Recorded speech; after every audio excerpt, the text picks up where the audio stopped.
how do I start this? I just, never done this before. Okay.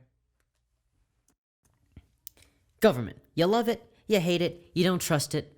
Whatever you do, government is still an important part of any country or state.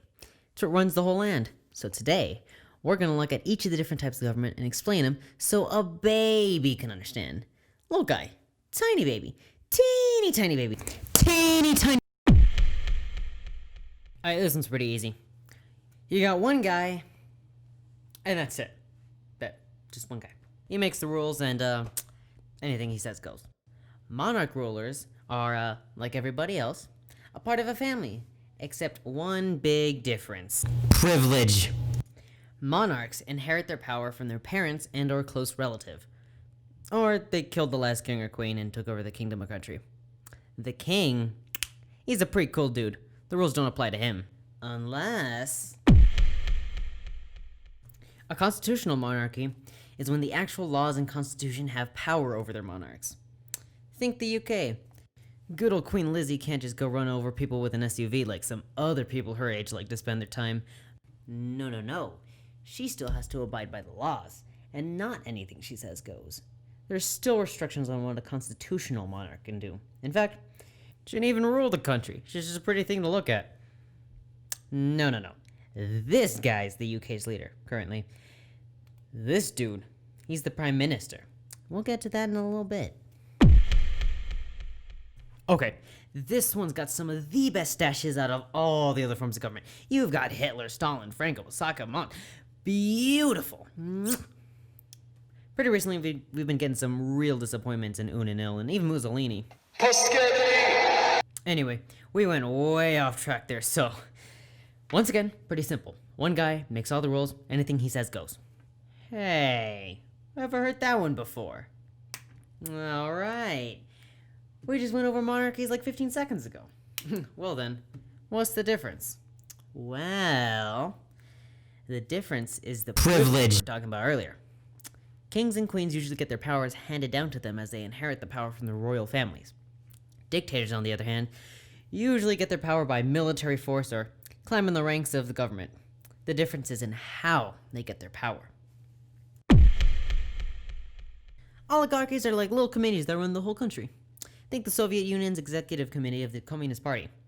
An oligarchy we have today is China's National People's Congress. Now, if you live in North and South America, you probably live in a republic. It's the most common form of government now. In a republic, it's the citizens who can vote that have the supreme authority of the state. There are two kinds of governments in a republic: presidential or parliamentary. Parliamentary. In a parliamentary government, the prime minister is the chief executive. He carries out the responsibilities of the more practical kind in the government. The prime minister is a member of the parliament. Presidential. In a presidential government, the president is chief executive and chief of state. That's it. Strictly speaking, a democracy is when anyone can vote, which, as we can see in many different instances, true democracy is not the best idea.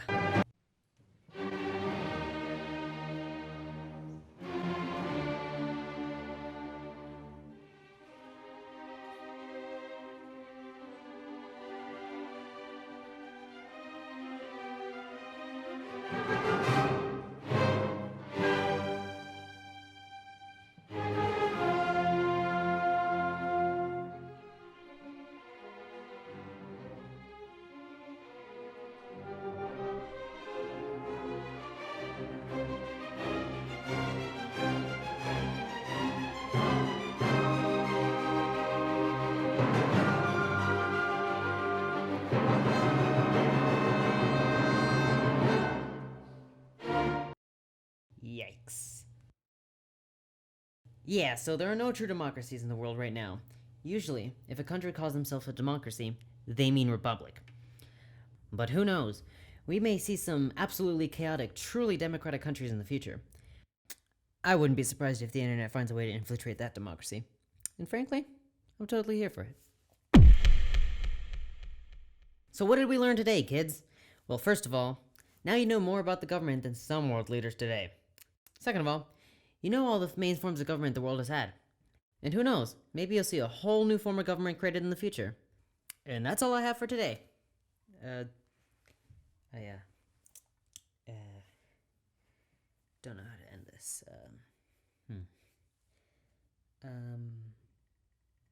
Bye bye.